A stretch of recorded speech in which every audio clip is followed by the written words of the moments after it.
நினச்சேன். ரொம்ப ரொம்ப சந்தோஷம். பிரபஞ்சத்துக்கு நன்றி. அண்ட் இங்கே நிற்கிறதுக்கு ஆடியோ லான்ச்சு இந்த மாதிரி லான்ச்சுக்கு வர்றதே ரொம்ப சந்தோஷமாக இருக்குது. அதுவும் மேடையிலேருந்து உட்காருதுன்றது வந்து ரொம்ப ரொம்ப சந்தோஷமாக இருக்குது. ரொம்ப நெகிழ்வாக இருக்குது. உங்களெல்லாம் பார்க்குறதுல மறுபடியும் ரொம்ப ரொம்ப சந்தோஷம். சைலண்ட் ஆடியோ லான்ச்சு தான் வெரி ஃபஸ்ட் ஆடியோ லான்ச்சு. அனைத்து பிஆர்ஓக்களை வந்து நாங்கள் மேடை ஏற்றி சென்டர் ஆஃப் த ஸ்டேஜ் உட்கார வச்சுருக்கோம்னு நினைக்கிறேன். அது மார்த்தட்டி நாங்கள் சொல்லிப்போம். அண்ட் டைமண்டாக இருக்க டைமண்ட் பாபு சாரையும், ஸ்டாராக இருக்க எங்கள் நிக்கில் முருகன் சாரையும், அவரும் ஒரு ஆக்டரும் கூட. And thank you so much. இந்த இனிஷியேஷன் பண்ணதுக்கு என்னோடய டீமுக்கு பெரிய நன்றி. அண்ட் சைலண்ட் திரைப்படத்தை பற்றி சொல்லணுன்னா, and it's a very beautiful moment. எனக்கு சமயம் முரளி சார் எனக்கு ரொம்ப ரொம்ப தெரியும்.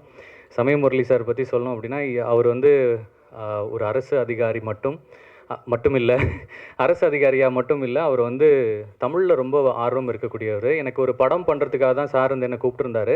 அந்த டைமில் சரி அது ப்ராசஸ் போயிட்டுருக்க டைமில் வந்து சார் கூப்பிட்டு இந்த மாதிரி ஒரு ரோல் இருக்குது, நீங்கள் பண்ணுறீங்களா அப்படின்னு கேட்டார். ரொம்ப நல்ல மனிதர். முரளி அப்படின்னா வந்து முரளின்ற பேருக்கு ஒரு காரணம் ஒன்று இருக்குது. முரளின்ற பேருக்கு ஒரு அர்த்தம் இருக்குது.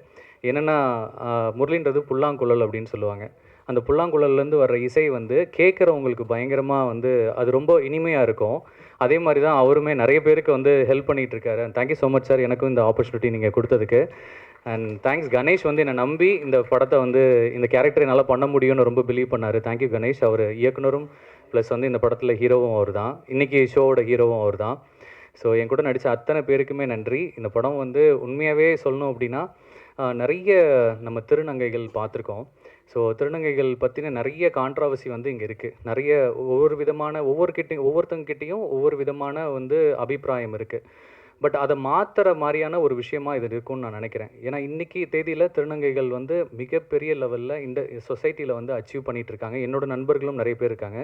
அதில் முதல் நண்பராக நண்பியாக வந்து எனக்கு நமிதா மாரிமுத்து இருக்காங்க. அவங்களுக்கு நிறைய அச்சீவ்மெண்ட்ஸ் நம்ம பார்த்துருக்கோம். தமிழ்நாட்டிலேருந்து முதல் முறையாக அந்த வேர்ல்டு லெவலில் மிஸ் அந்த ட்ரான்ஸ் அண்ட் வேர்ல்டு போனது அவங்க மட்டும்தான். அந்த பீஜனோட வந்திருக்காங்க. அந்த பெருமை எங்களுக்கு இருக்குது. அவங்கள வந்து இந்த திரைப்படத்தில் இருந்ததுக்கு நாங்கள் உங்களோட நடித்ததுக்கு ரொம்ப ரொம்ப சந்தோஷப்படுறோம். Namitha, thank you so much accepting our great honour and we are very happy. And இந்த படம் பார்த்து முடிச்சுட்டு வெளில வரப்போ கண்டிப்பாக திருநங்கைகள் மேலே இருக்க ஒவ்வொரு அபிப்பிராயமும் மாறும், நல்ல விதமாக மாறும்ன்ற நம்பிக்கை எனக்கு இருக்குது. அண்ட் தேங்க்யூ ஸோ மச் எல்லாத்துக்கும் ரொம்ப ரொம்ப நன்றி. அண்ட் எஸ்பிஆர் சினிமாஸ்க்கு ரொம்ப நன்றி. எனக்கு சத்தியமாக தெரியாது. அவன் வந்து மூர்த்தி சிறுசாக இருந்தாலும் கீர்த்தி பெருசுன்னு இருக்காங்க. ஸோ டெஃபினட்டாக you lot of achievements is waiting. And சீன ராமசாமினா ரொம்ப ரொம்ப நன்றி. எனக்கு அண்ணனை பார்த்தோன்னே ரொம்ப எமோஷனல் ஆகிடுச்சு. And Suresh Kamatchi sir, thank you so much sir. ஒரு சின்ன படங்களுக்கும் நீங்கள் வந்து சப்போர்ட் பண்ணுறதுக்கு நீங்கள் வந்ததுக்கு எங்களுக்கு ரொம்ப ரொம்ப சந்தோஷம் சார். அண்ட் பிரதர் டாடா படத்தோட இயக்குனர் பிரதர், நீங்கள் வருவீங்கன்னு சத்தியமாக எதிர்பார்க்கவே இல்லை. Thank you bro and thank you so much. Thanks lot. Thank you so much.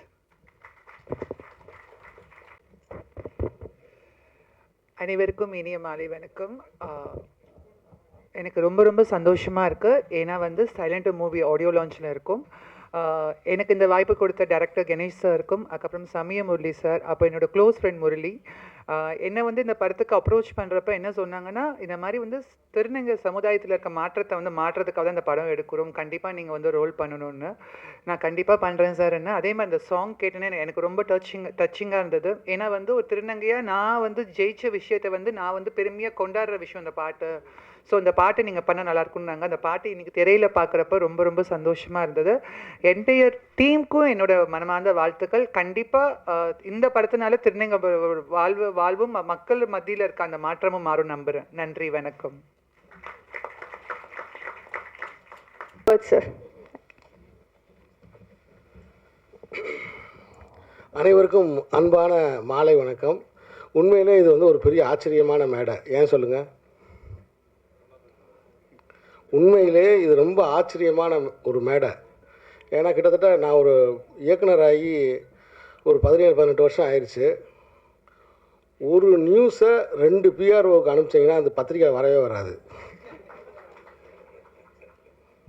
ஒரு நியூஸை ஒரு 2 தெரியாமல் இன்னொருத்தருக்கு அனுப்பிச்சிட்டிங்கன்னு வச்சுக்கோங்களேன், அவர் முன்னாடி போட்டார்னா இவர் போடவே மாட்டார். ஆனால் இன்றைக்கி ஒட்டுமொத்த பத்திரிகையாளர் சங்கத்தின் சார்பாக எல்லா பிஆர்ஓக்களும் மேலே உட்காந்துருக்கிறது. உண்மையை சொல்லணுமா, எங்கள் டைரக்டர் யூனியனில் கூட நான் இதை பார்க்காத காட்சி.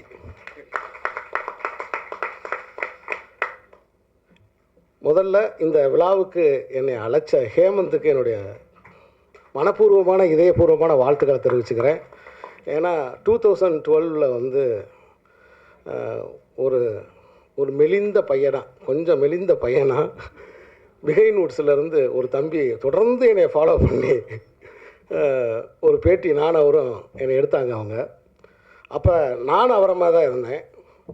ஆனால் இப்போ பார்க்கும்போது நானும் அவரும் சமமாக இருக்கிற மாதிரி இருக்கேன். ஆனால் அவர் என்ன கொஞ்சம் கொஞ்சம் ஜாஸ்தியாக இருக்காப்புல.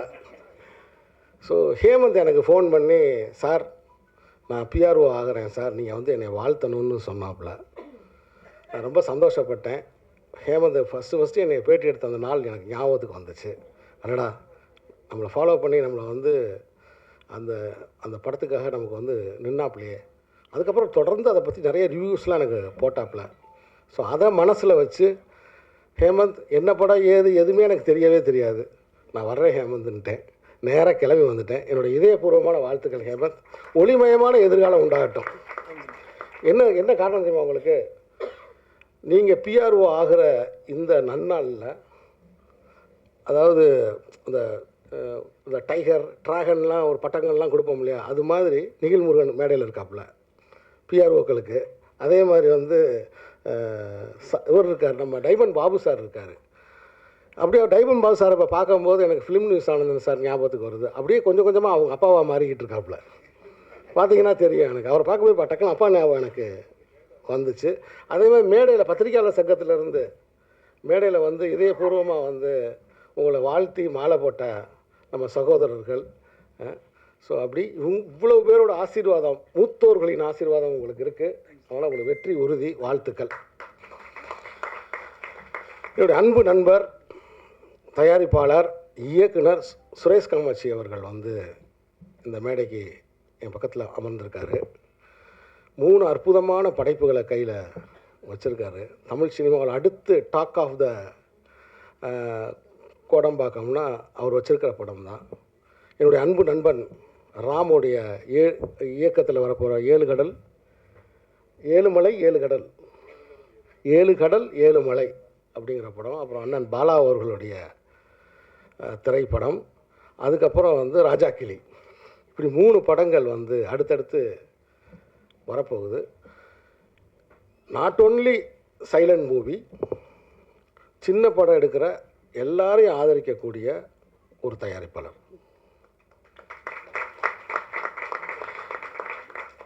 என்னுடைய மாமனிதனாக இருக்கட்டும், இந்த கோழி பண்ணை செல்லதுறையாக இருக்கட்டும், அதோட எல்லா லெவல்லையும் வந்து எனக்கு சப்போர்ட் பண்ண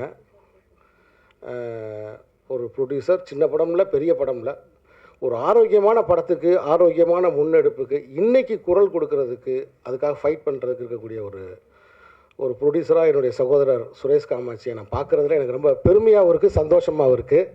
தண்ணி தானே போகணும். அது என்னன்னு தெரியல, இந்த பிரசாத் லேபுக்கு எனக்கு ஏதோ சம்மந்தம் இருக்குன்னு நினைக்கிறேன். இங்கே வந்தாலே எனக்கு தண்ணி தாக வந்துக்கிட்டே இருக்குது. பின்னாடி வந்து பேச வேணானே. ஸோ இந்த ட்ரெய்லர் நான் பார்த்தேன். சைலண்ட், எனக்கு முன்னாடி ஓடிடியில் வந்து ஒரு படம் இருக்குது, சைலன்ஸ்னு ஒரு படம் இருக்குது. அந்த படம் 2 எபிசோட்ஸ் வந்துருச்சு. நான் ரொம்ப ரசித்து பார்த்த படங்கள்ல அது ஒன்று. அந்த சைலன்ஸ் வந்து என்னென்னா, அந்த உலகம் வந்து ரொம்ப அதிகமாக வெப்பமாகி, அந்த வெப்பமான காரணத்தினால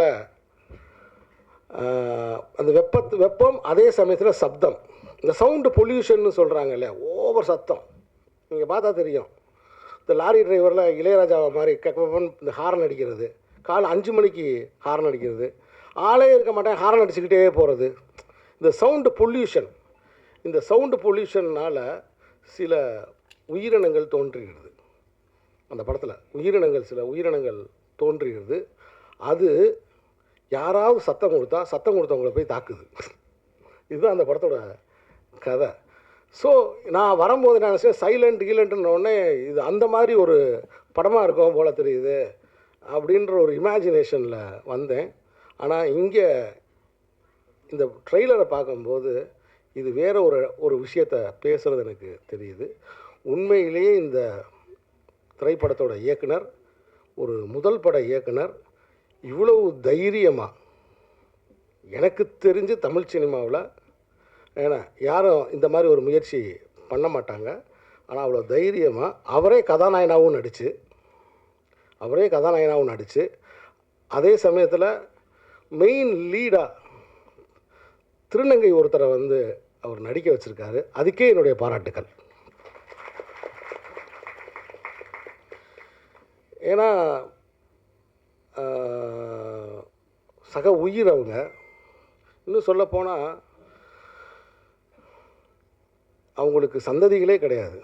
இதுதான் கடைசி சந்ததி. அடுத்த சந்ததியே கிடையாது. அவங்க யாருக்காகவுமே செல்வத்தை சேர்க்க வேண்டிய தேவையே இல்லை. அவங்க தனிச்சொத்து மனப்பான்மையே இல்லாத ஆட்கள்னால் என்னை பொறுத்த மட்டும் திருநங்கைகள் தான். ஸோ இந்த நாளைய சமூகத்துக்கு சேர்க்கணுன்ற எண்ணமே கிடையாது. அவங்களுக்கு வேண்டியதெல்லாம் இன்றைக்கி அன்பு தான். தொடர்ந்து என்னுடைய படங்களில் தர்மதுரை ஆகட்டும், தொடர்ந்து என்னுடைய படங்களில் திருநங்கைகள் சம்மந்தமான ஒரு சிறு பதிவை நான் வச்சுக்கிட்டே இருப்பேன். இந்த கோழிப்பண்ணை செல்லதுறையில் கூட கதைக்கு சம்மந்தம் இல்லாட்டினாலும் சரி, ஒரு இடத்துல ஒரு டிரான்ஸெண்டர் ஒரு சாங் ஒன்று, குத்து சாங் ஒன்று வைப்போம் அப்படின்னு வரும்போது, சரி ஒரு ஆரோக்கியமான குத்து சாங்காக வைப்போமே அப்படின்னு டிரான்ஸெண்டர்ஸ் அவங்க வாழ்க்கை பிரச்சனையை பற்றி வர்ற மாதிரி ஒரு பாட்டு கூட நான் வச்சுருப்பேன். அந்த மாதிரி இந்த படத்துலேயும் ஒரு பாட்டு தன்னோட வலிகளை வேதனைகளை ரொம்ப மாடர்னாக, நான் வச்சது ஆண்டிப்பட்டி பாட்டு, இவங்க வந்து ரொம்ப மாடர்னாக அழகாக வந்து இதில் ப்ரெசென்ட் பண்ணியிருக்காங்க. இந்த படத்தோட ஒளிப்பதிவாளருக்கு என்னுடைய பாராட்டுக்கள். ரொம்ப சிறப்பாக பண்ணியிருக்கார். ட்ரெய்லரை பார்க்கும்போது வந்து டீசரை பார்க்கும்போது எனக்கு அதுதான் தெரிஞ்சிச்சு.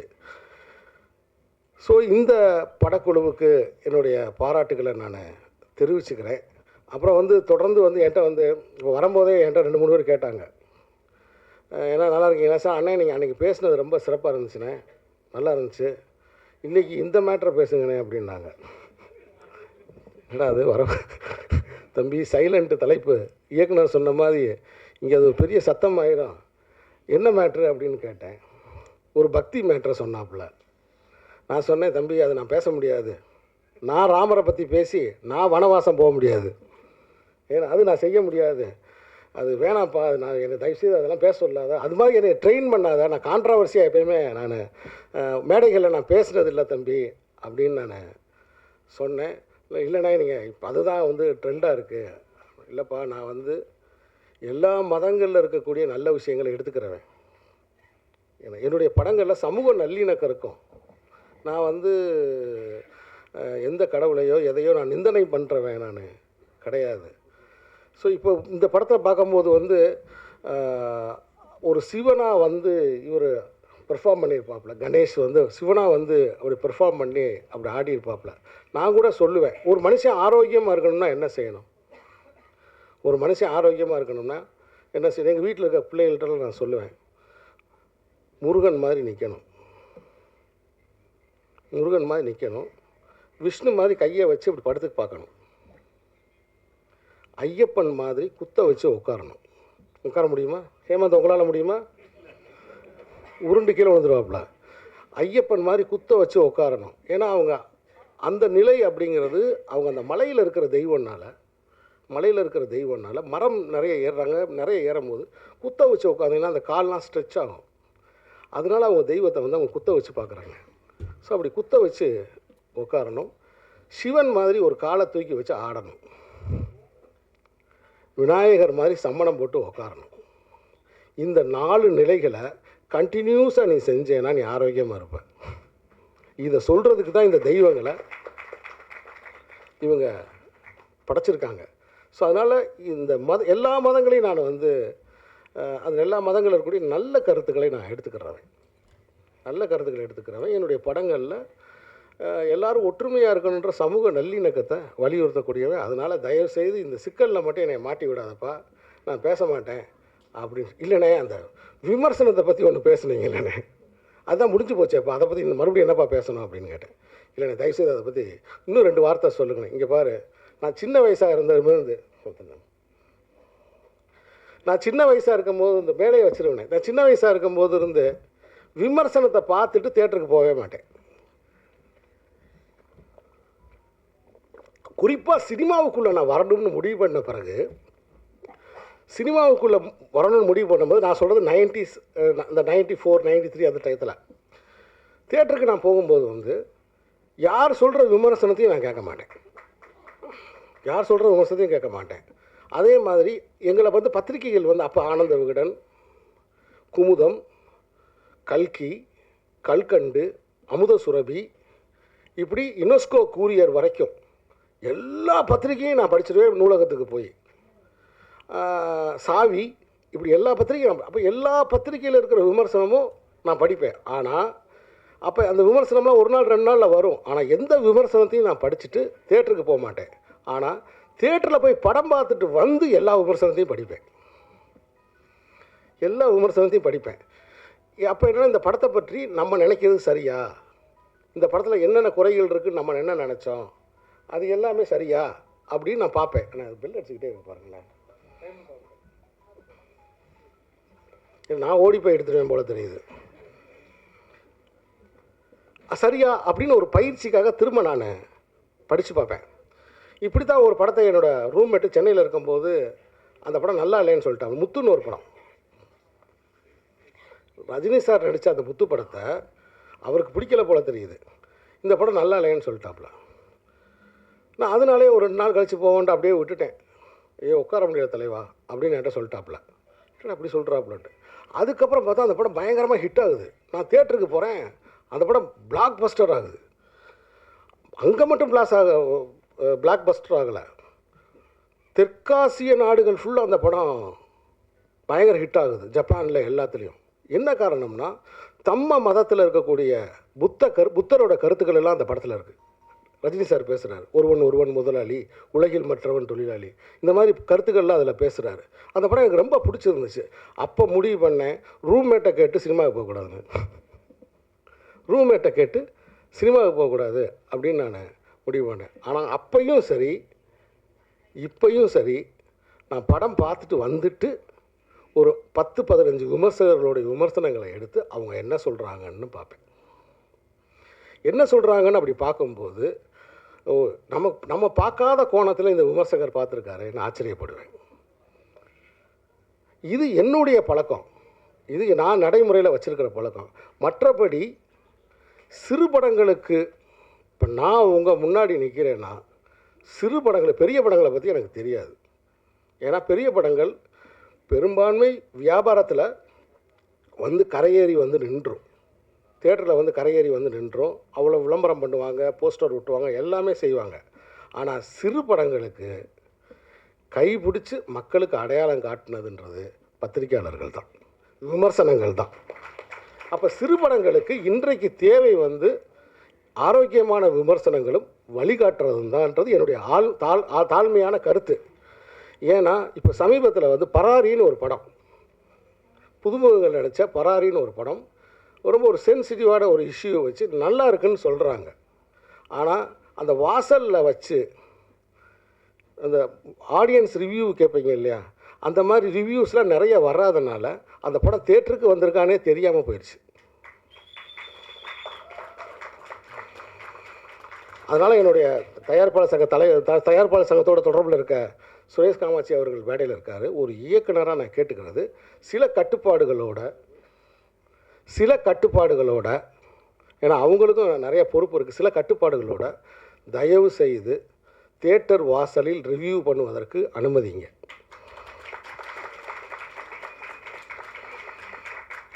பெரிய படங்களுக்கும் அனுமதிங்க, சிறிய படங்களுக்கும் அனுமதிங்க.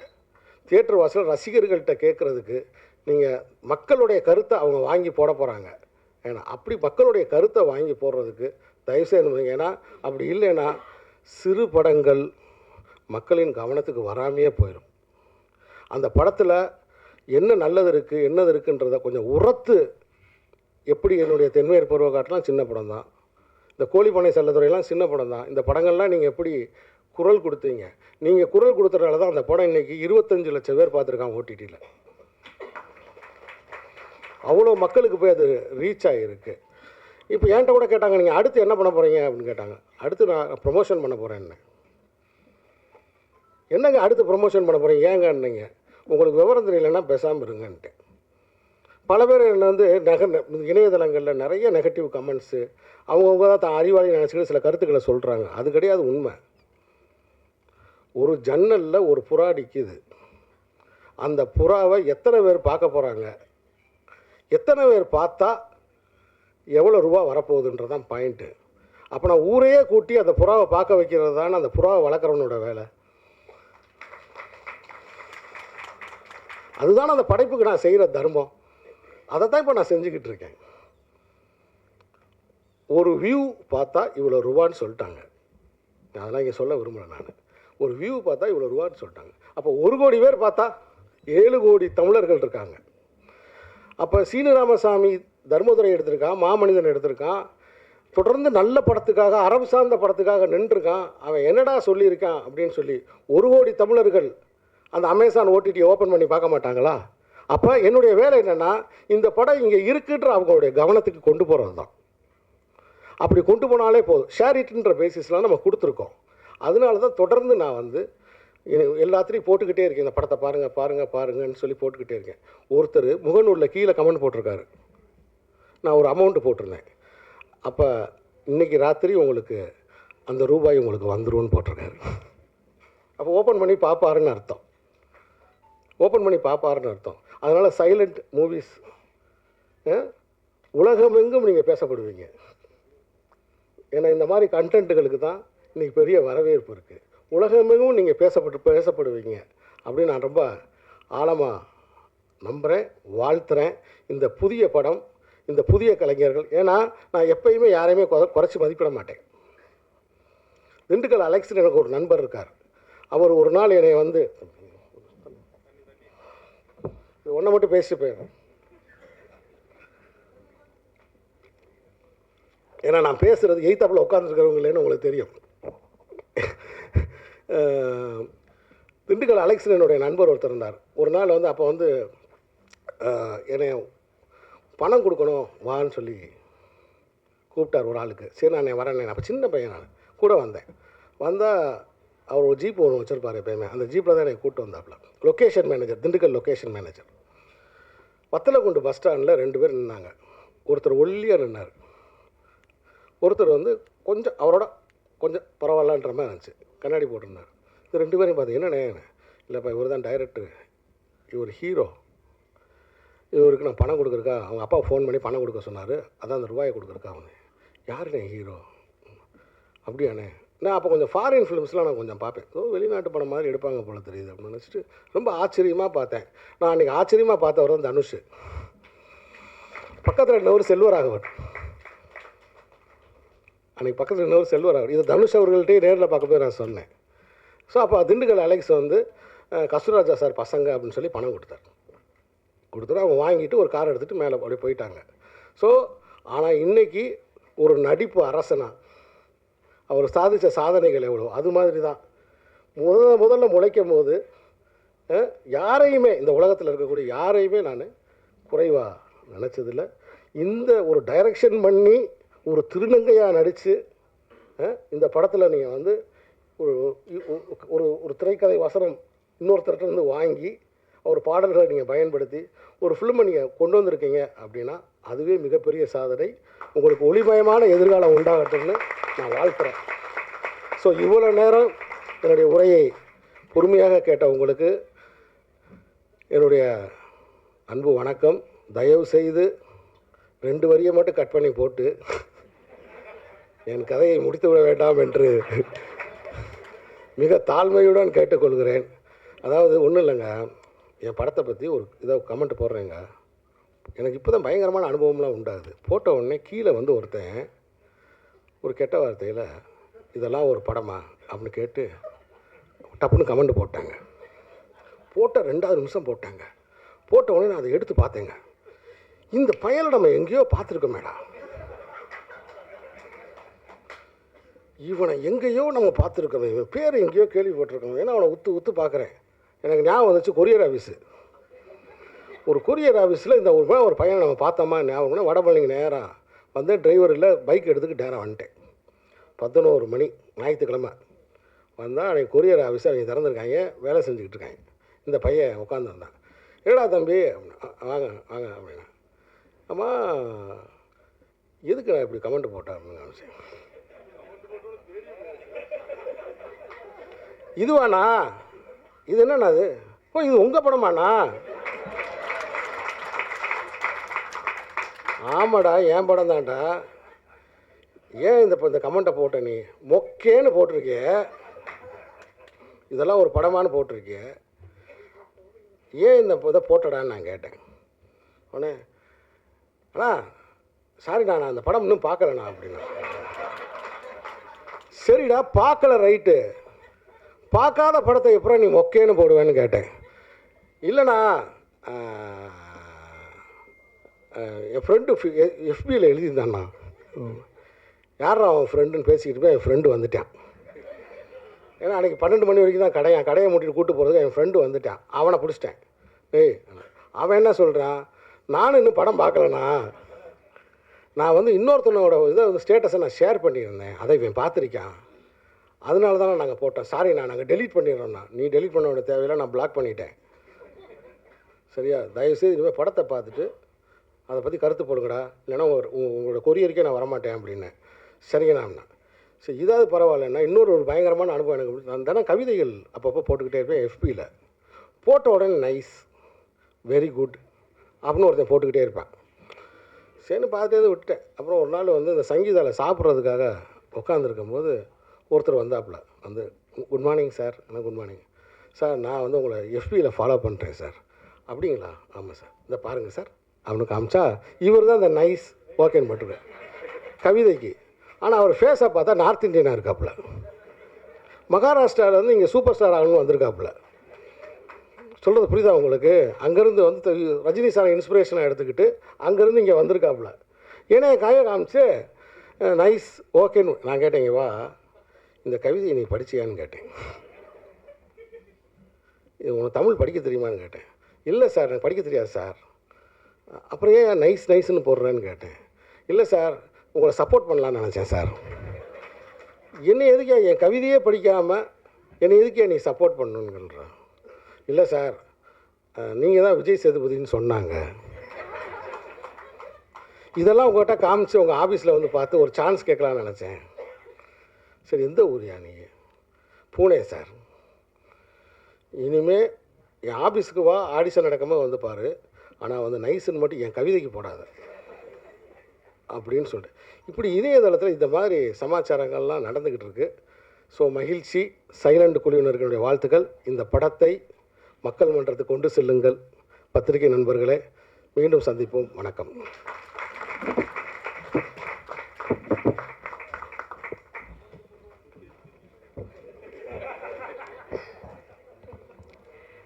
ஸோ உங்களோட படங்கள் அங்கே எவ்வளோ ரசிக்கிறோமோ உங்களோட ஸ்பீச்சும் அவ்வளோ ரசித்து கேட்டோம். ரொம்ப நன்றி சார்.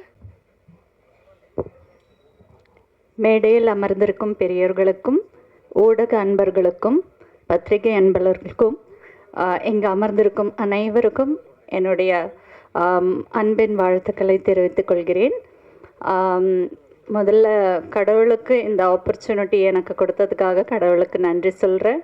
அடுத்தது சமயமுரளி ப்ரொடியூசர் அவர்களுக்கு என்னுடைய நன்றி இந்த ஆப்பர்ச்சுனிட்டியை கொடுத்ததுக்கு. முதல்ல என்னை பார்த்தது கணேஷ் டைரக்டர் அவர் தான்.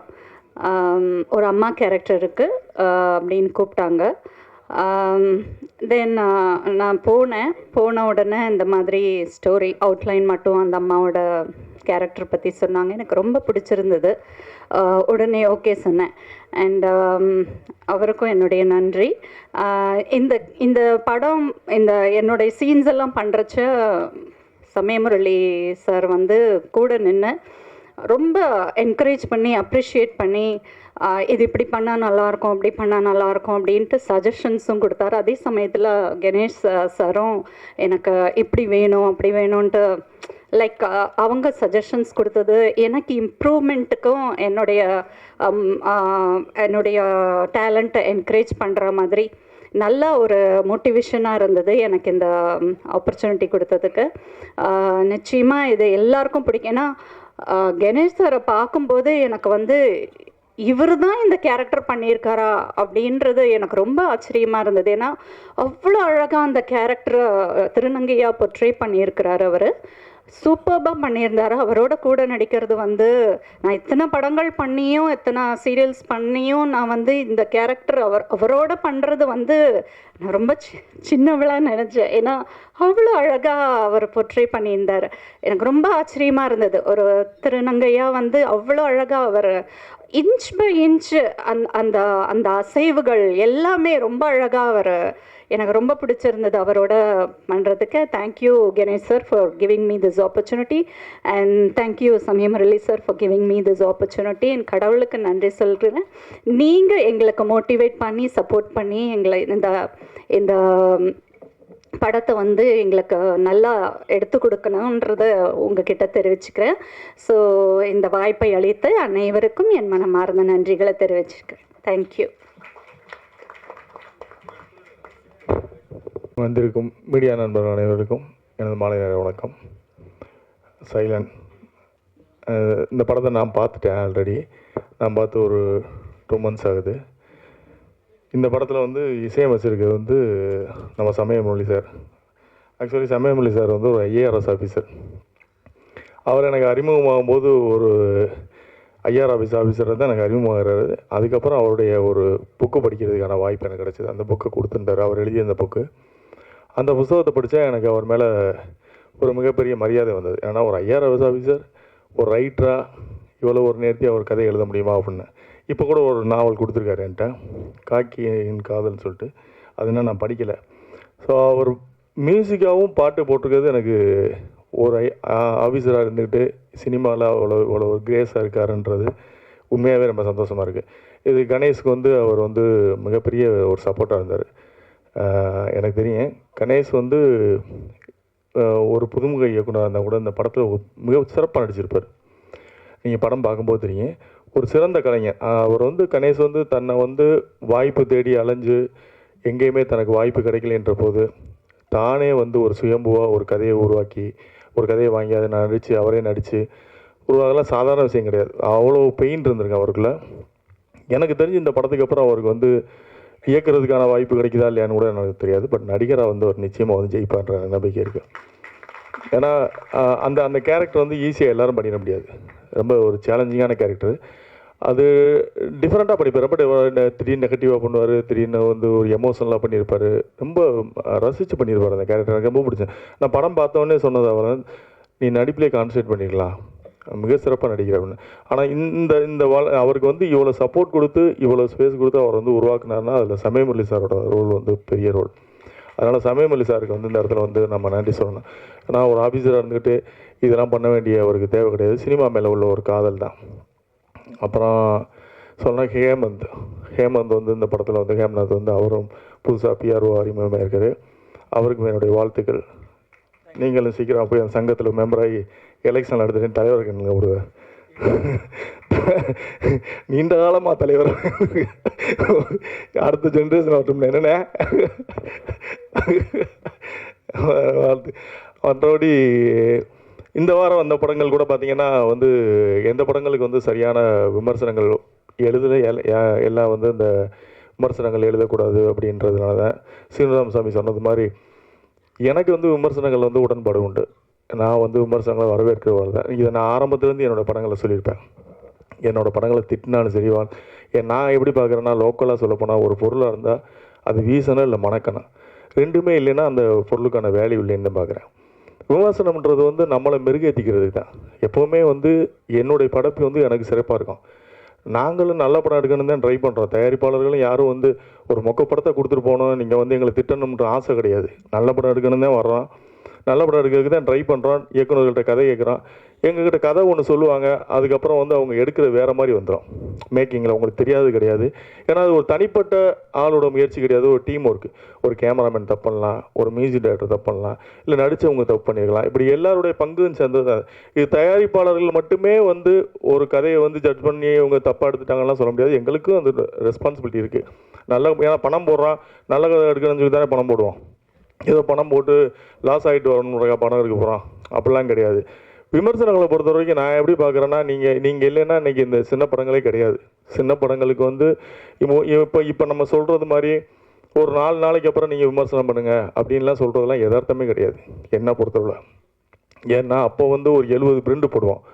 நீங்கள் இந்த தேட்டரில் ஓடி முடிஞ்சவொடனே இன்னொரு தேட்டருக்கு மாற்றுவாங்க. இந்த தேட்டரில் பார்க்காதவங்க இன்னொரு தேட்டரில் பார்ப்பாங்க. இப்போ சேதுன்ற படம்லாம் எத்தனை நாளைக்கு அப்புறம் பிக்கப் ஆச்சுன்னு உங்களுக்கு தெரியும்.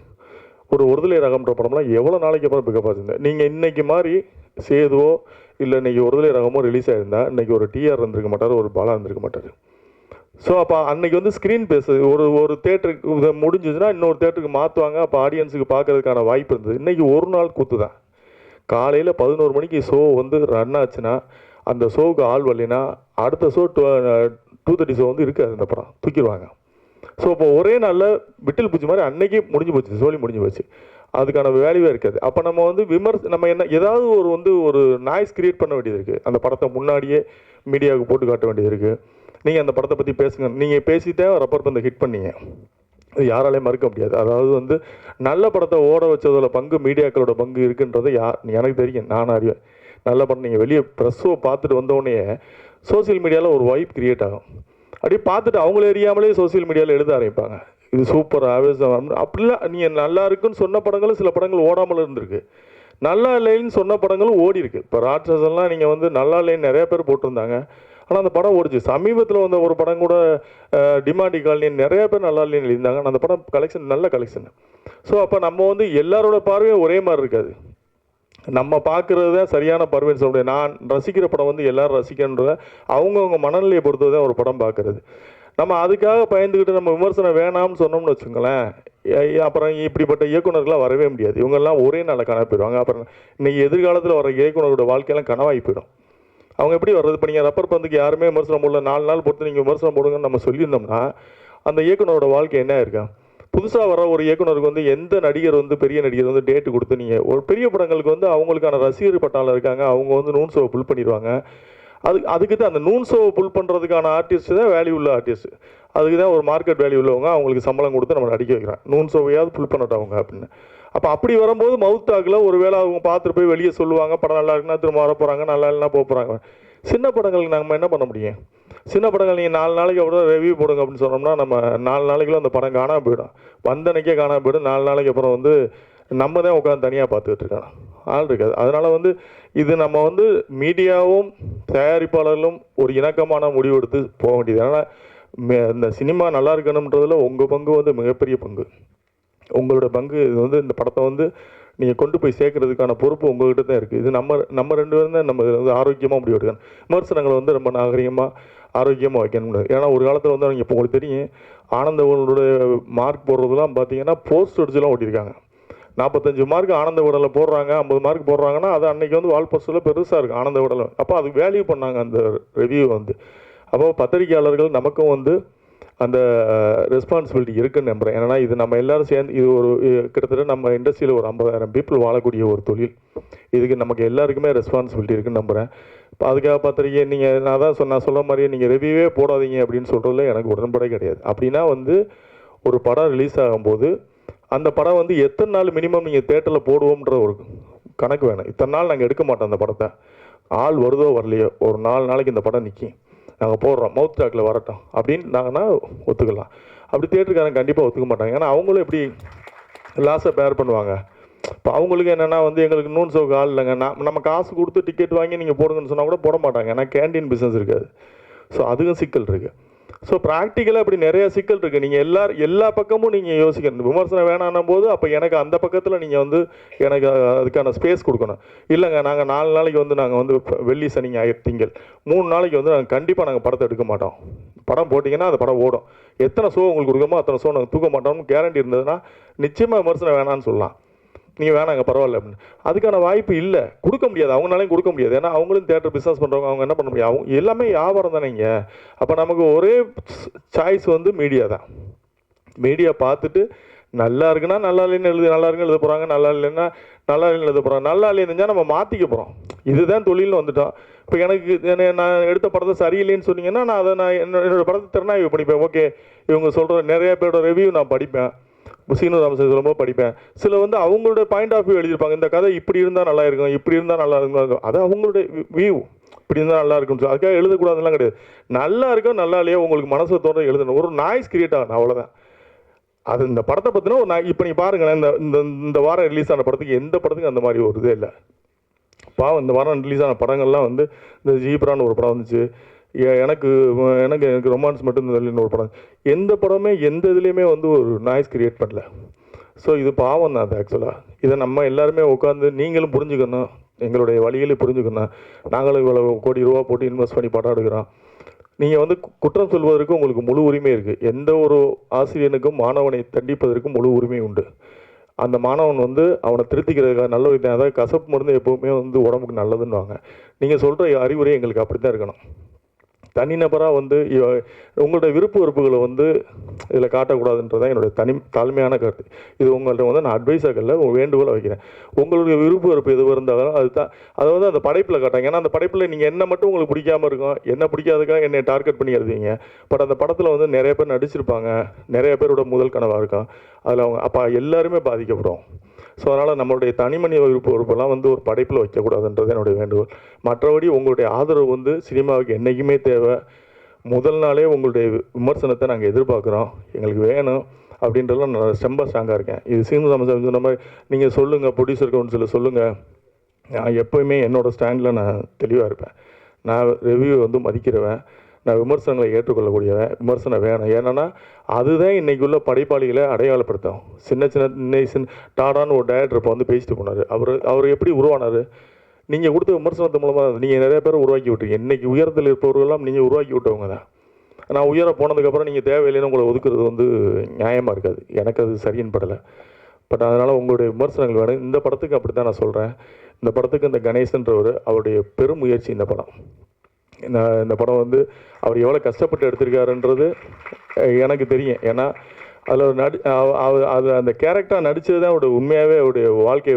அவர் எவ்வளோ வலி இருந்தால் அப்படி நடிச்சிருப்பாருன்றதை நான் உணர்ந்தேன். நான் உண்மையாக நீ காலையிலேருந்து கூப்பிடும்போது கூட என் ஆஃபீஸில் வந்து அவர் நான் வரவே வேணான்னு சொன்னேன். பரவாயில்ல, நீங்கள் ஃபோனில் சொன்னால் போது நான் வரேன் அப்படின்னு.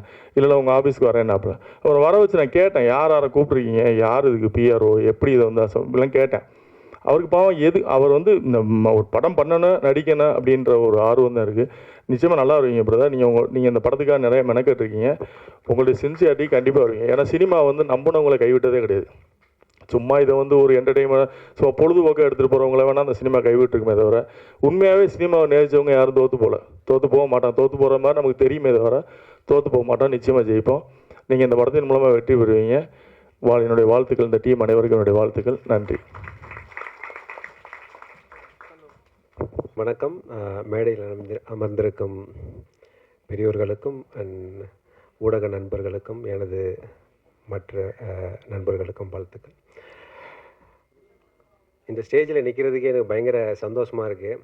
காலேஜ் படிக்கும்போது இந்த மியூசிக் ட்ரூப்பில் சேருவோமா அப்படின்னு ஒரு பெரிய ஏக்கத்தோடே நின்றுருக்கேன். அந்த ட்ரம்ஸ் எல்லாம் வாசிச்சுட்டு அப்படியே யாராவது சேர்த்துக்குவாங்களா, அந்த மியூசிக் நம்ம காலேஜ் மியூசிக் ட்ரூப்பில் சேர்த்துக்குவாங்களாங்கிற ஒரு ஏக்கம் ரொம்ப நாள் இருந்துச்சு. அதை தாண்டி இன்றைக்கி ஒரு மியூசிக் டைரக்டர் ஒரு படத்துக்கு மியூசிக் பண்ணியிருக்கோன்னு நினச்சா எனக்கு ரொம்ப சந்தோஷமாக இருக்குது. இந்த ஆப்பர்ச்சுனிட்டிக்கு வந்து இந்த ப்ரொடியூசர் ராம் பிரகாஷ்க்கும் என்னை நம்பி இந்த சான்ஸை கொடுத்த இயக்குனர் கணேஷ் பாண்டிக்கும் ரொம்ப ரொம்ப நன்றி. ஏன்னா எல்லாருமே டைரக்டர்ஸ் வந்து யோசிப்பாங்க, என்ன புதுசாக ஒரு வாட்டி புதுசாக மியூசிக் பண்ணணுன்னு நினைக்கிறாரு, பண்ணுவாரா பண்ண மாட்டார், ஒரு தயக்கத்தை தாண்டி கணேஷ் பாண்டி சார் தான் சொன்னார், நீங்கள் பண்ணுங்கள் சார் நல்லாயிருக்கும் அப்படின்னாரு. அவர் என்னென்ன சுச்சுவேஷன்லாம் சொன்னாரோ அதை உள்வாங்கி என்னால் முடிஞ்ச வரைக்கும் இந்த 3 பாட்டையும் நானே தான் லிரிக்ஸ் எழுதினேன். அந்த டியூன் போடும்போது கூட ஒன்று ஒன்றா உள்வாங்கி இந்த படத்துக்கு என்ன தேவைங்கிறது மாதிரி தான் நான் எழுதினேன். படத்துக்கு பாட்டு எழுத ஆரம்பித்தது வந்து சும்மா ஒரு வாட்டி என் ஒய்ஃபுக்காண்டி எழுத ஆரம்பித்தேன். ஒரு 10 வருட திருமண நாள் நிறைவில் வந்து என் ஒய்ஃபுக்காண்டி ஒரு பாட்டு எழுதினேன். பைந்தமிழ் மகளேவா, பவளக்கொடியேவா, குறுநகை சிலையேவா, அழகேவான்னு சொல்லி ஒரு பாட்டு எழுத ஆரம்பித்தது. அதுக்கப்புறம் தந்தையர் ஃபாதர்ஸ் டேயில் வந்து எங்கள் அப்பாவுக்காண்டி ஒரு பாட்டு எழுதினேன். அன்பிலே பேரன்பிலே என்னை ஆள்கிறாய் என் தந்தையே, ஆண்டவன் கோலத்தில் நீ வாழ்கிறாய் என் தந்தையேன்னு ஒரு பாட்டு எழுதிட்டு, உன்னை மெழுகாய் உருக்கி என்னுள் வெளிச்சம் தந்தாய், நான் வாழ்வில் உயரே பறக்க நூலாய் நீயே திரிந்தாயின்னு எழுதி எங்கள் அப்பாவுக்காண்டி ஃபாதர்ஸ் டேயில் வந்து ரிலீஸ் பண்ணேன்.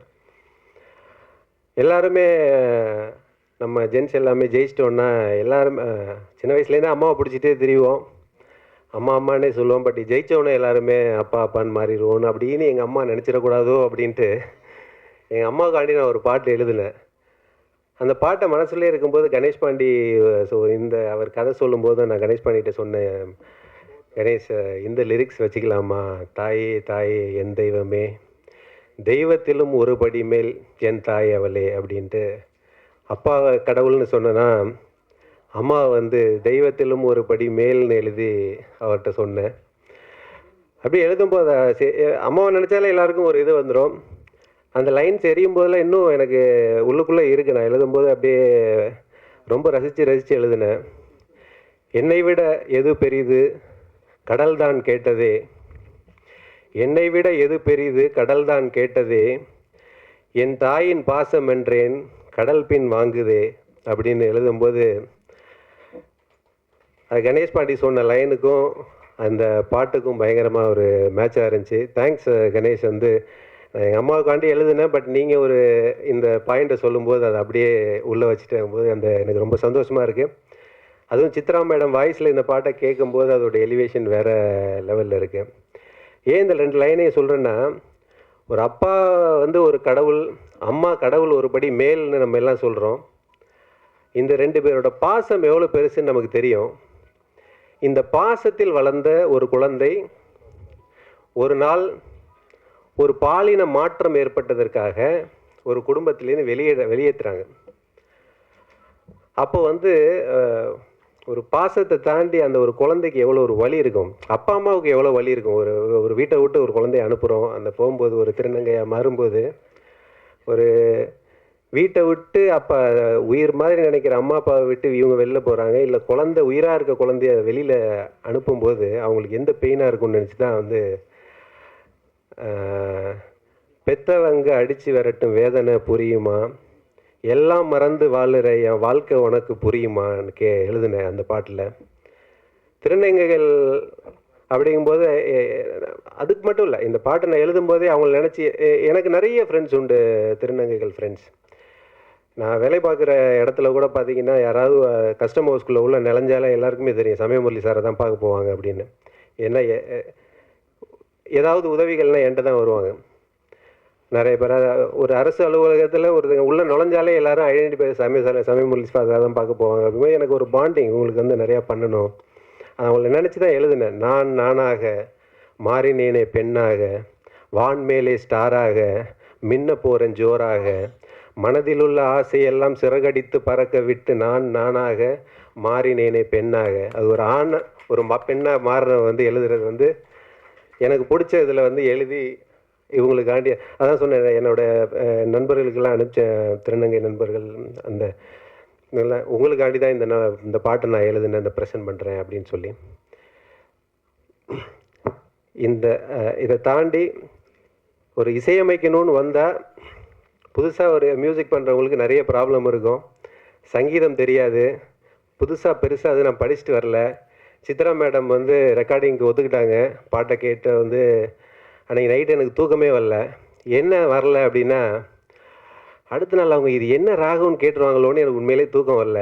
ஏன்னா அதை பார்த்துலாம் டியூன் போடல. நானே ஒரு தத்தாகரம் நானே ஒரு டியூன் போடுவேன். ஏன்னா நான் பேசிக்கலாக ஒரு ரைட்டருங்கிறதுனால நான் எழுதிடுறேன். நானே ஒரு டியூன் போட்டு நானே எழுதுவேன். அது அதுக்கப்புறம் போய் ப்ரோக்ராமிங் பண்ணி மியூசிக் போட்டுருவோம். நான் எழுதின சத்தியமாக இந்த 3 பாட்டில் ஏதாவது ராகம் என்னன்னு கேட்டிங்கன்னா உண்மையிலே நான் ராகம் வச்சுலாம் தெரியல. எனக்கே இன்ன வரைக்கும் அது என்ன ராகம்னு தெரியாது. நைட்டு ஃபுல்லாக யோசிச்சுட்டு இருந்தேன். சடனாக மேபி சித்ரா மேடம் சார் இது என்ன ராகம் சார்னு கேட்டாங்கன்னா என்ன சொல்கிறதுனே தெரியலையேன்னு யோசிச்சுட்டு இருந்தேன். அது ஒரு ஐடியா வச்சுருந்தேன். அடுத்த நாள் நம்ம நார்மலாக கல்யாணத்துக்கு மட்டும்தான் அப்பா அம்மா காலையிலே உழுவோம். மற்றபடி எல்லாருக்கும் ஒரு நார்த் இந்தியாவில் வந்தால் ஒரு நல்ல பழக்கம் இருக்குது. நார்த் இந்தியாவில் நம்ம வயசை விட யார் அதிகமாக வந்தாலும் உடனே கால் தொட்டு கும்பிடுவோம். இங்கே நம்ம அந்த பழக்கம் இல்லை, ஒரு நல்ல பழக்கம் இல்லை. பட் இருந்தாலும் நான் அது வச்சுருந்தேன். மேடம் வந்துகிட்டே இருந்தாங்க. அடுத்த நாள் ரெக்கார்ட் ஸ்டுடியோவுக்கு அப்படியே நின்றுட்டே இருந்தேன். வந்த உடனே காலில் விழுந்துட்டேன். எதுக்குன்னா ஒரு டீச்சரை பார்த்து ஒரு பயம்தான். அட்லீஸ்ட் ஏதாவது கொஷின் கேட்டுற போகிறாங்க, இது ஏதாவது என்ன ராகம் ஏதாவது கேட்டாங்க நமக்கு பிரச்சனை ஆயிருமே. என்கிட்ட வர்ற மியூசிக் என்கிட்ட சிங்கர் எல்லாம் வர்றவங்கள்ட்ட யார்கிட்டையுமே அவங்க நோட்ஸ் எல்லாம் சார் இது மகரிசாவா சரிகமாவெல்லாம் கேட்டாங்கன்னா நான் பாடி காமிப்பேன், அதே மாதிரி பாடிடுங்க. எனக்கு வந்து சங்கீதம்லாம் பெருசாக தெரியாது. பட் ஏதோ ஒரு ஞானத்தில் வந்து என்னால் டியூன் போட முடியுது, என்னால் மியூசிக் போட முடியுது. நிறைய ஃப்ரெண்ட்ஸ் இருக்காங்க ஹெல்ப் பண்ணுறதுக்கு. இப்போ ரவி சார்லாம் இந்த பாட்டில் 3 பாட்டுலேயும் வந்து நான் டியூன் போட்டு எடுத்துகிட்டு போகும்போது எனக்கு நிறைய ஹெல்ப் பண்ணார். அவர் வந்து பேக்ரவுண்ட் மியூசிக் பண்ணால் கூட இந்த 3 பாட்டும் இவ்வளோ பெரிய ஒரு நல்லா வந்ததுக்கு காரணமே அவர் தான். ஏன்னா அவர் பார்த்துக்க, சார் எப்படி சார் இது போட்டிங்க, ரொம்ப நல்லா வந்திருக்கு சார். அப்போ ஒருவேளை நம்ம நல்லா தான் பாட்டு போடுறோமோ அப்படின்னு சொல்லி எனக்குள்ளே ஒரு ஒரு தன்னம்பிக்கை. ஒரு சக கலைஞன், ஒரு சக ஆர்டிஸ்ட் வந்து இன்னொரு ஆர்டிஸ்ட் மேலே பொறாமப்படாமல், சார் இந்த டியூன் நல்லா இருக்குது, இது நல்லா பண்ணுங்கள், இந்த லைன் நல்லா இருக்குன்னு சொல்லும்போது நமக்கே ஒரு மோட்டிவேஷன். அப்படி வந்தது தான் ஒரு படம் மியூசிக்கு. Thank you Ravi sir, thank you Ganesh. நீங்கள் கொடுத்த சான்ஸ்க்கு இந்த படத்தில் உங்களுக்கு வந்து வெறும் திரை இசை பாடல்கள் 3 மட்டும் தான் மியூசிக் போட்டேன். உங்கள் படத்தை பார்த்து, இந்த பாட்டை பார்த்து எனக்கு வாரணாசி எக்ஸ்பிரஸ்ன்னு சுரேஷ்காந்தன்னு ஒரு டைரக்டர் சான்ஸ் கொடுத்து அந்த படத்தில் 5 பாட்டு போட்டிருக்கேன். அது மட்டும் இல்லை, அந்த படத்துக்கு பேக்ரவுண்ட் மியூசிக்கும் நான் தான் பண்ணேன். ஏன்னா இந்த படத்தோட பேக்ரவுண்ட் மியூசிக் பண்ணும்போது ரவி சார் கூட உட்காந்து ஒர்க் பண்ணும்போது யோசிச்சேன், எனக்கு பிடிச்சிருக்கு, எனக்கு பயங்கர இன்ட்ரெஸ்டிங்காக இருந்துச்சு. அப்போ தான் யோசிச்சோம், ஓகே நம்ம வரணும் சார், இந்த படத்துக்கு நான் என் பேக்ரவுண்ட் மியூசிக் கொடுத்தேன். என்னை நம்பி கொடுத்தாங்க. இன்றைக்கி அந்த படத்தை மிக்சிங் முடிஞ்சு பார்க்கும்போது டைரக்டரே சொல்கிறாரு நல்லா பண்ணியிருக்கீங்கன்ட்டு. எனக்கே பயங்கர சந்தோஷமாக இருக்குது. திருப்பி காலேஜ் யோசிக்கிறேன், ஒருவேளை அன்றைக்கி ஏதாவது ஒரு 2 பாட்டு 2-3 பாட்டுக்கு ஸ்டேஜில் ட்ரம்ஸ் கிம்ஸு வாச்சிருந்தேன்னா உண்மையில் சத்தியமாக இன்றைக்கி மியூசிக் டைரக்டராக ஆகிக்க மாட்டேன். சப்போஸ் ஏதாவது கிடைக்கலன்னா எதிர்காலத்தில் ஏதோ அதை தேடி மல்டிப்புளாக போய் எங்கேயோ பண்ண போகிறோன்னு ஒரு நமக்கு ஆண்டவன் விட்டுருக்காருன்னு நினச்சிக்கோங்க. அது மாதிரி இருந்தது தான். ஒன்றுமே இல்லாமல் ஒரு ஏக்கத்தோடு நின்றுருக்கேன். வந்து மியூசிக் ட்ரூப்பில் சேர முடியாத ஒன்று இன்றைக்கி ஒரு மியூசிக்கை பண்ணிட்டேன்னு நினைக்கும் போது அதுக்கெல்லாம் காரணமாக இருக்குது ஆண்டவனை நன்றி கூறி. இந்த ஸ்டேஜுக்கு கட்டாயமாக நான் சொன்னதுக்காண்டி நிறைய பேர் வந்திருக்காங்க. சுரேஷ் பிரதர், சக்தி சீனிவாசன் சார், டாடா டைரக்டர், அதை விட யாரையாலுமே பிடிக்க முடியாத ஒரு ஆள், ஏமா மின்னல்னா மறைஞ்சிருவார் சார், நிக்கில் சார் வந்துட்டீங்க. Thank you so much. எல்லாருக்கும் அனைவருக்கும் வணக்கம், நன்றி, தேங்க்யூ. அனைவருக்கும் வணக்கம். இங்கு வந்திருக்கும் பத்திரிகை நண்பர்கள் மற்றும் ஊடக நண்பர்கள் அனைவரையும் வருக என வரவேற்கிறேன். சைலண்ட் என் முதல் குழந்தை. இந்த குழந்தை முன்னாடி நானும் ஒரு குழந்தையாக பேசுகிறேன். எனக்கு நண்பர் முரளி போலவோ இல்லைங்க சார் சமய சார் போலவோ ஒரு வர்ணனை எனக்கு பேச வராது. என் மனசை வெளியில் வச்சு அப்படி எனக்கு என்ன தோணுதோ அதை பேசிடுறேன். சைலண்ட், இந்த சைலண்ட்டுங்கிற தலைப்புக்கும் எனக்கும் ரொம்ப பெரிய பந்தம் இருக்குது. சின்ன வயசில் சரியாக பேச வராது, அதனால் நான் சைலண்ட்டாக இருந்தேன். அதுக்கப்புறம் வறுமை, அதுக்கப்புறம் லட்சிய பாதை, இது எல்லாமே என்னை ரொம்ப சைலண்ட் ஆக்குச்சு, பக்குவப்படுத்துச்சு. இது எல்லாத்துக்கும் மேலே இந்த சைலண்ட்டை என்ன ரொம்ப சைலண்ட் ஆக்குச்சு, என்னை ஒரு தெளிவான கலைஞன் ஆக்குச்சு. இதை நான் ஏன் சொல்ல வரேன்னா, இந்த சைலண்ட்டுக்கெல்லாம் இந்த ஒரு சைலண்ட் ஒரு பதிலாக இருக்குன்னு நான் நினைக்கிறேன். சமயமுரளி சார் இன்றைய விழா நாயகர், அவரை பற்றி நான் ஒன்று சொல்லி ஆகணும். தாயே தயே சாங் இந்த ஜென்மத்தில் எனக்கு கிடைச்சது மிகப்பெரிய ஒரு பாக்கியமாக நான் நினைக்கிறேன் சார். Thank you sir. எங்கெங்கேயோ தேன் எடுக்கிற தேனீக்கள் எல்லாமே தேன்கூட்டில் வந்து ஒன்று சேரும். அது மாதிரி எங்கெங்கேயோ பிறந்து வளர்ந்த எங்கள் எல்லாரையும் கூட இந்த சினிமாங்கிற தேன்கூடு தான் ஒன்று சேர்த்துருக்கு. தேனீ வளர்ப்பில் ஒரு சூட்சம் இருக்குது. தேனீ வளர்ப்பில் ஒரு ராணியை வச்சிட்டோம்னா எல்லா ஈக்களும் அந்த ராணிக்கிட்ட வந்துடும். ராணியை எடுத்துட்டோம்னா எல்லா தேனீக்களும் பறந்து போயிடும். அந்த மாதிரி இந்த படத்துக்கு ராணி தேனியை வந்தவர் தயாரிப்பாளர் ராம் பிரகாஷ் சார். அவர் இப்போ ஃபாரினில் இருக்கார். அவருக்கு என்னுடைய நன்றியை நான் தெரிவிச்சுக்கிறேன். ஸோ பத்திரிகை நண்பர்கள், சைலண்ட்டை நீங்கள் தான் பேச வைக்கணும்.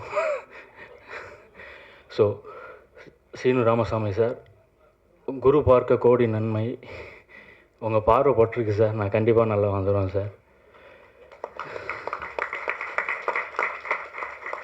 அண்ணன் காமாட்சி, சுரேஷ் காமாட்சி அண்ணன், படம் பார்த்துட்டு என்னை வாழ்த்துனீங்க. நான் வாழ்க்கையில் நான் வாங்கின முதல் விருதுன்னு நினைக்கிறேண்ணே. நண்பர் கணேஷ் பிரதர், உங்களுக்கு எனக்கும் நிறைய ஒற்றுமை இருக்குது. உங்கள் பேரும் கணேஷ், என் பேரும் கணேஷ். பட் இந்த படத்துக்கு முதல்ல வச்ச பேர் டாடா டாடி. சரி, நீங்கள் வந்து ரொம்ப பெரிய சந்தோஷம் பிரதர். இது எல்லாமே இயற்கை தான் நடத்துதுன்னு நினைக்கிறேன். ஏன்னா யார் யார் இங்கே வரணுங்கிறத இயற்கை தான் முடிவு பண்ணியிருக்கு. இங்கே வந்த எல்லாருக்குமே நான் என்னுடைய பேரண்ட்ஸாக நினைக்கிறேன். ஏன்னா இந்த ஒரு இடத்துல என்னை பார்த்து சந்தோஷப்படுறதுக்கு என் பெற்றோர்கள் இல்லை, உயிரோடு இல்லை. அதனால் அந்த ஸ்தானத்தில் இங்கே வந்த எல்லாருடைய பாதம் தொட்டு நான் உங்களை பெற்றோராக நினைக்கிறேன். எனக்கு இதுக்கு மேலே சரியாக பேச வரல. வணக்கம், நன்றி.